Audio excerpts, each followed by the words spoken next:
భారతదేశం నుంచి ఇతర దేశాలకి ఆయుధాలు అమ్మటం ఇంతవరకు కొనుక్కునేవాళ్ళం కాస్త ఇప్పుడు అమ్ముతున్నాం. అందులో బ్రహ్మోస్ క్షిపణులకి వచ్చేటప్పటికి మనం అమ్మాలని మనతో ఒప్పందానికి వచ్చిన రష్యా కూడా అంగీకరించాలి. ఎందుకంటే అది జాయింట్ వెంచర్ అనమాట. ఇండోనేషియా ఎప్పుడో అడిగింది. మనం రష్యాతో కూడా మాట్లాడాం. రష్యా ఇంతవరకు అడ్డుపడతా వచ్చింది. ఇప్పుడు ఇండోనేషియా, భారత్‌ల మధ్యన అగ్రీమెంట్ ఓకే అయింది.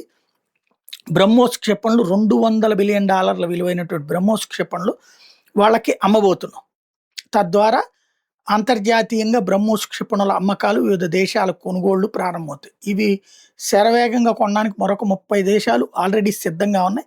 కాబట్టి రాబోయేటటువంటి రోజుల్లో భారతదేశపు ఆయుధ ఎగుమతులు అన్నటువంటిది ప్రపంచంలో కీలకమైన పోటీగా మారబోతున్నాయి. ఇది ప్రపంచ దేశాలకి, ప్రపంచ ఆయుధ మాఫియాకి నచ్చదు. ఆ వార దేశంలో మన ప్రభుత్వాన్ని కూల్చడానికి, మోడీని దెబ్బతీయడానికి కుట్ర చేస్తారు రాబోయే రోజుల్లో.